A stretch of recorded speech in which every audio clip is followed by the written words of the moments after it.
आवाज थोडा बसलेला आहे. सर क्रीडा स्पर्धेच्या वेळेस बोलले की मॅडम तुमचं भाषण काही ऐकायला भेटलं नाही. मग संधी आली, सरांनी आवाहन केलं की काही विषय कोणी घेऊ शकतं का, आणि म्हटलं चला अजून स्पर्धेला तिथे गोपनीयता थोडी पाळायची म्हणून तो विषय मी व्हिडिओवर टाकला नाही. काही शिक्षकांनीही विचारलं की व्हिडिओ ऐकायला मिळेल का, तर तुम्ही नंतर टाकेनच, पण म्हटलं थोडंसं आहे संधी तर तिचं सोनं करूया, प्रयत्न करते.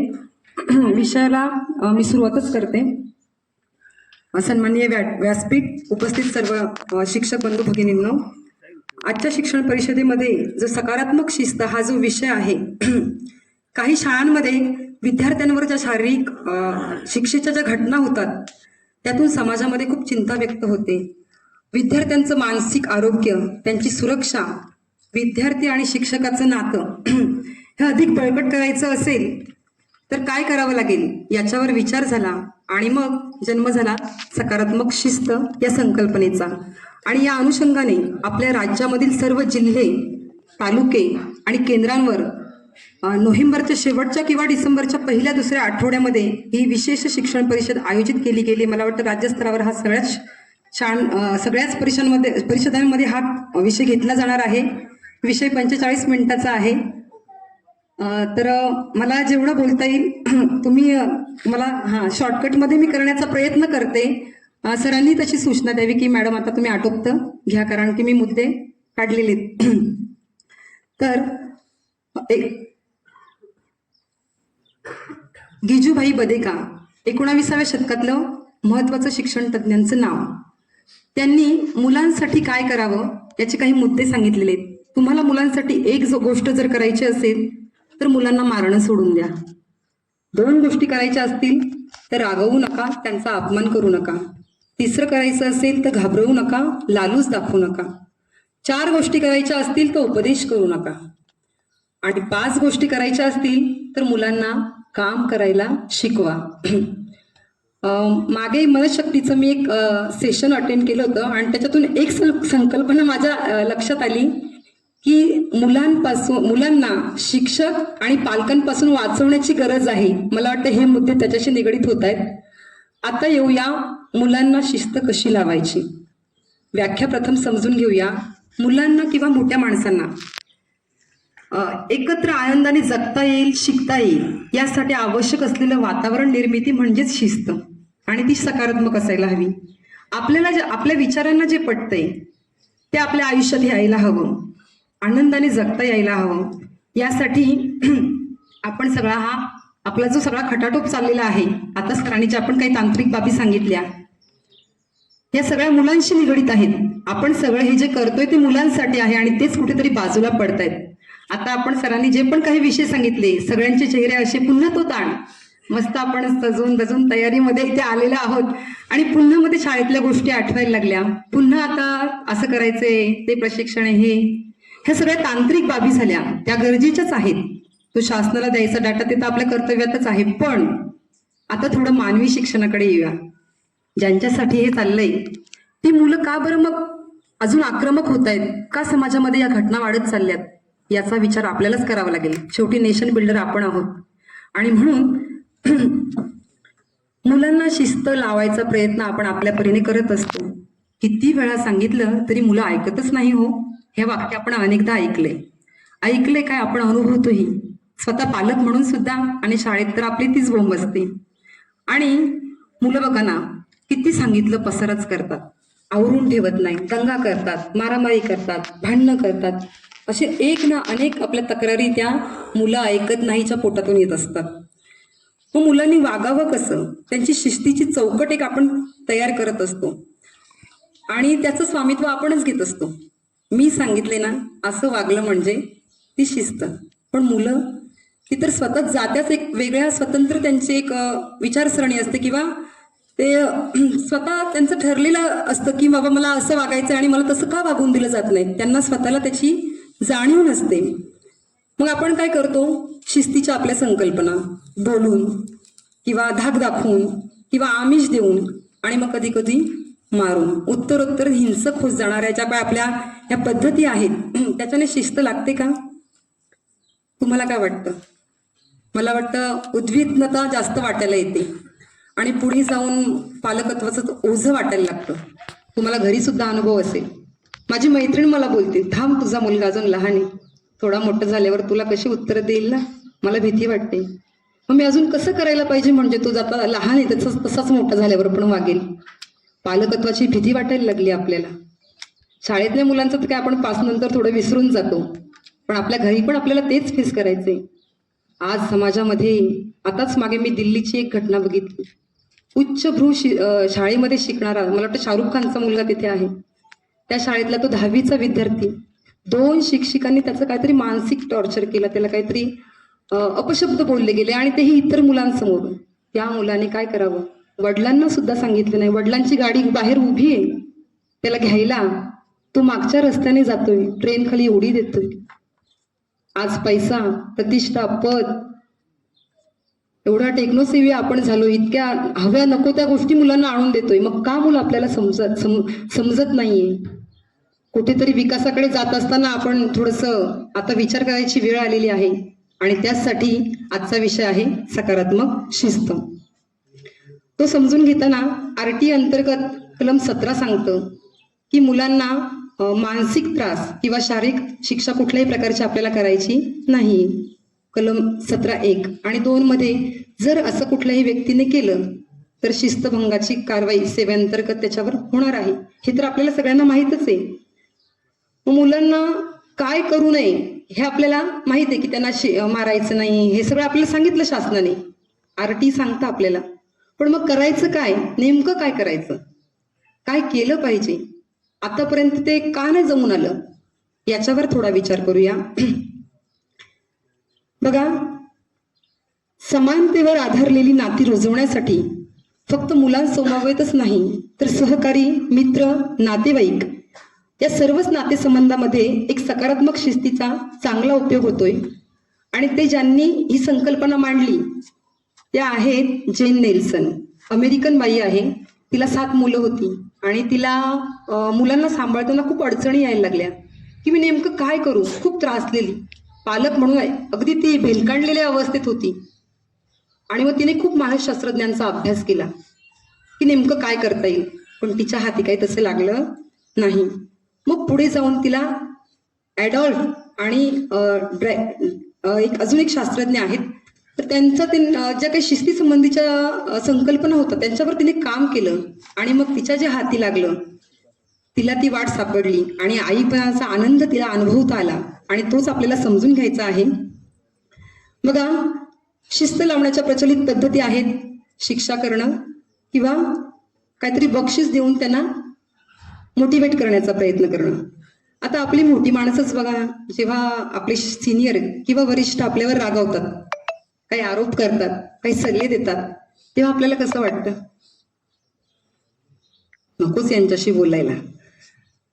किंवा मग त्यांनी ज्याबद्दल आपल्याला बोलले ते काम आपण थोडंसं चांगलं करण्याचा प्रयत्न करतो. कधी कधी आपण ते अजून चांगलं करतोय असं दाखवतो, थोडंसं खोटेपणाकडे की बाबा करतोय आम्ही, किंवा कधी कधी जाऊ दे मरू दे गेले उडत म्हणून सोडूनही देतो. कधी कधी बंडखोरी. तिथे मग आपली ही जी अवस्था आहे, मग मुलांची काय वेगळी आहे का, आपली ती छोटीच रूप आहेत ना.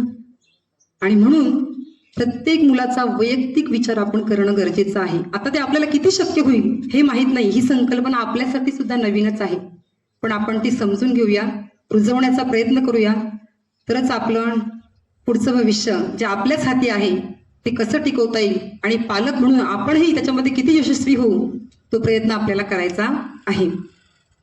शिक्षेचे परिणाम काय आहेत ते समजून घेऊया. शारीरिक असो, शाब्दिक असो, भावनिक असो किंवा मानसिक, तसेच काही भीती दाखवण्याच्या कृती आहेत. आपल्याला सहज वाटतो, आपण सहज बोलून जातो, पण त्या मुलाच्या मनावर तो ओरखडा बसला ना, तो निघायला नवे तो, मला वाटतं शेवटपर्यंत ती भीती, तो न्यूनगंड त्या मुलाच्या मनात राहतो. कधी कधी मुलं अबोल होतात, मग आपण बोलतो अरे तू बोलतच नाही. अरे पण त्याला जेव्हा बोलायचं होतं तेव्हा आपण त्याला बोलूच दिलं नाही, तेव्हा त्याला तिथे दाबलंय, मग त्याचा आपल्यावरचा विश्वास उडालाय, मग तो आपल्याला टाळतो बोलायचं किंवा जाऊ दे इथे बोलून काही फायदा नाही, मला गिरलंच जात नाही. त्यांच्या अध्ययन गतीचा वेग मंदावतो, हे एक शास्त्रीय पण कारण आहे. मुलं भित्री होतात आणि काही आक्रमक होतात, मग नंतर आपल्याला असं वाटतं की त्रास देतात. शिक्षेचा मनावर आणि मेंदूवर काय परिणाम होतो? डॉक्टर पॉल मॅकलिन जे मेंदू तज्ज्ञ आहेत यांचा थिअरी ऑफ डाऊन शिफ्टिंग हा सिद्धांत काय सांगतो तो एकदा समजून घेऊया. जेव्हा मूल वाचन, संभाषण आणि भाषण किंवा अभ्यास अशी काही बौद्धिक कामं करत असतं आणि अशा वेळेस जर आपण त्याला रागावलं, त्याचं बुद्धीचं काम थांबतं आणि त्याचं शरीर जे आहे ते भावनांचं काम करायला लागतं. रक्त पुरवठा आपोआपच तिकडे सुरू होतो आणि अशा वेळी जर आपण अजून मोठी शिक्षा केली तर मग त्याचं शरीर स्वतःला वाचवण्याचा प्रयत्न करतं आणि परिणामी रक्त पुरवठा बचावात्मक कार्य करण्याकडे लागतो आणि आपसुकच चिकित्सक, चालना देणारी बौद्धिक कामं ही क्षेत्र पूर्णपणे क्षमतेनं कमी किंवा थांबूनच जातात. तर असा हा शिक्षेचा परिणाम आहे. त्याच्यामध्ये वेगवेगळ्या विचारवंतांनी आपले विचार मांडले, जसे काही गांधीजी आहेत. त्यांची मूलक तत्व आपल्याला माहितीच आहेत. स्वयंशिस्त, स्वतंत्र शिस्त, स्वतःचं शुद्धीकरण. आता ही काही मुलांना जमणाऱ्या गोष्टी नाही आहेत. मग इथे आपण काय करू शकतो? आदर्शवत वागण्यातून आपल्यात रुजतं का? कारण की मुलं आपलं अनुकरण करत असतात. तर हे विचार आपण आपल्यात रुजवायचे आहेत. डॉक्टर बाबासाहेब आंबेडकर म्हणतात की शिक्षणामुळे व्यक्ती बौद्धिकदृष्ट्या सशक्त होते, चांगलं वाईट याच्यातला फरक कळतो आणि मग सामाजिक शिस्तीसाठी तेच उपयोगात येतं. स्वामी विवेकानंदांचे विचार तर खूप महत्वाचे आहेत. ते म्हणतात की शिस्त म्हणजे केवळ बाह्य नियमांचं पालन नाही, तर ते म्हणजे आत्मनियंत्रण. शिस्त पहिल्यांदा आपल्यात रुजली पाहिजे आणि एकाग्रता याच्यासाठी खूप महत्वाची आहे. शिस्त ही काही बाहेरून वाटता येणारी गोष्ट नाहीये की चला 1, 2, 3 असं केलं म्हणजे आता शिस्त लागेल. ती स्वयंप्रेरणेतून यावी लागते आणि त्याच्यासाठी प्रचलित ज्या पद्धती आहेत ज्या आपण वापरतो किंवा आपल्यावर वापरल्या गेल्यात, बक्षीस, आमिषन, त्या बाह्य प्रेरणा आहेत. त्या तात्पुरत्या काम करतील पण कायमस्वरूपी नुकसानच देतील. मूल बेशिस्त का घडतं याचा कधी आपण विचार केलाय का? आपल्याला घटना दिसली की त्याच्यावर आपण लगेच तिथे आपली काहीतरी रिॲक्शन देत असतो, कारण की आपणच एवढे वैतागलेले आहोत. आपल्याच मागे कामांचा इतका व्याप आहे, जग इतकं झपाट्याने बदलते, आपल्याला त्या स्पर्धेत टिकायचंय, आपल्या मुलांना टिकवायचंय, त्याच्याबरोबर सगळी कामही पटापट उरकायचीत. मग आपल्याला एवढा वेळ विचार करायला वेळच कुठे? तर याची खूप मानवी व्याख्या इथे दिलेली आहे की बेशिस्त होणं म्हणजे नाउमेद होणं. मूल नाउमेद होतं तेव्हा ते बेशिस्त होतं. कसं ते समजून घेऊया. माणूस हा समाजशील प्राणी आहे. प्रत्येकाला समाजात राहायला आवडतं आणि त्याला एक्सेप्टन्स हवा असतो, स्वीकारलं गेलं पाहिजे, आपलेपणाची भावना पाहिजे. मी या गटाचा आहे, हा गट माझा आहे. एकटं टाकलं तर आपल्याला तरी आवडतं का हो? माझ्याशी कोणी बोल, हा त्या मॅडम माझ्याशी आज बोलल्याच नाही, काय बरं झालं असेल, किती विचार करतो आपण. गटात आपल्याला महत्व हवं असतं. मी इथे असायला हवा, मला माझी दखल घेतली गेलीये आणि मग याच्यातल्या ह्या गोष्टी जर झाल्या नाही तर एक तर ते अटेन्शन सीकर बनतं. स्वतःचं लक्ष केंद्रित करण्यासाठी तो प्रयत्न करतो की जेणेकरून माझ्याकडे लक्ष दिलं पाहिजे. एकतर बॉसिंग करतो, काहीतरी उपद्व्याप करतो, त्रास देण्याचा प्रयत्न करतो, गटात स्थान मिळवण्याचा प्रयत्न करतो आणि काही साधी बोळी पोरं असतात ते उपायच करणं सोडून देतात. मग आपण म्हणतो काय दिवसभर नुसता बसलेला असतो. तो त्यांच्यासारखा कुशाग्र किंवा चंचल नाही ना. प्रत्येक मूल आपापल्या पोथीप्रमाणे वागतो हो आणि मग आपली शेरेबाजी सुरू होते. आपल्या वय तेच झाले नाही का. मूल नाउमेद करणाऱ्या परिस्थितीशी जुळवून घेत असतं आणि त्याला ती सवय लागलीये. हे जर आपण बेशिस्तीचं कारण म्हणून समजून घेतलं तर आपल्या दृष्टिकोनात जास्त बदल होईल असं मला वाटतं. मग याच्यासाठी आपल्याला काय करता येईल? बघा, शिक्षकांनी काय करायला हवं? वृत्ती बदलता येतात का? काय वाटतं तुम्हाला? वृत्ती बदलता येतात. वृत्ती बदलाच्या दिशेने आपण जाऊया आणि याची पहिली अट आहे ती म्हणजे प्रेम आणि आस्था. बघा, आपण पालकत्व स्वीकारले, आपण तर पालकांनाही सांगत असतो, अहो तुम्ही नाही एवढे बघत, एवढे आम्ही बघतो, नाही का. पालक म्हणून आपण त्याची जबाबदारी स्वीकारली तर ती मनापासून, मनामध्ये प्रेम आस्था असायलाच पाहिजे. बघा, याच्यामध्ये पहिलं आहे काइंड आणि फर्मनेस. आपण काइंड आहोतच मुलांच्या प्रती, प्रेम तर खूप आहे आपल्या मनात, दाखवत नाही दाखवलं पाहिजे, दाखवलं पाहिजे. मग ते स्पर्शातून दाखवा, बोलण्यातून दाखवा, कृतीतून दाखवा. आपण काय करतो, ओरडण्यातून जास्त दाखवतो, की आपल्याला वाटतं की मी असं केलं म्हणजे माझी मुलं सुधारतील. त्यांचं पूर्ण स्वामित्व आपण स्वीकारलंय. त्यांना चुकाच करू देत नाही आपण. काही काही गोष्टींमध्ये चुका करून द्यायच्या असतात आणि त्या चुकांतून त्यांना शिकण्याची जबाबदारी आपण त्यांच्यावर सोपवायची असते. तर पहिली अट आहे आस्था, प्रेम, समजून घेण्याची. त्यांना समजून घ्यायचे. वेळ गेला तरी चालेल. बघा, उभय पक्ष आपल्याला आदर त्यांच्यामध्ये ठेवायचा आहे. आता उभय पक्ष आदर कसा, मुलांचा आपण आदर करायचा आहे. ते आपलं छोटं रूप आहे, त्यांना पण त्यांचं सेल्फ रिस्पेक्ट आहे, जो बऱ्याच वेळी पायदळी तुडवला जातो. त्यांचा आदर जपला ना तर कितीही, मला तर वाटतं कितीही मूल शांत असू दे, चंचल असू दे, त्यांना एक तो रिस्पेक्ट द्या. वर्गामध्ये काहीतरी काम करायला लावा, काहीतरी त्यांना पुढाकार घ्यायला द्या.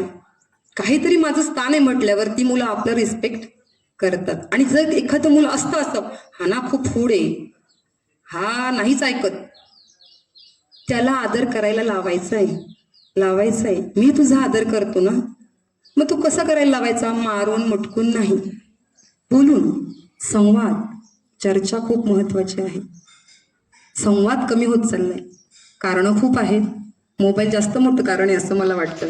घरी नाही का, मुलं एकीकडे, वडील एकीकडे, आई एकीकडे, संवाद खूप कमी होतोय.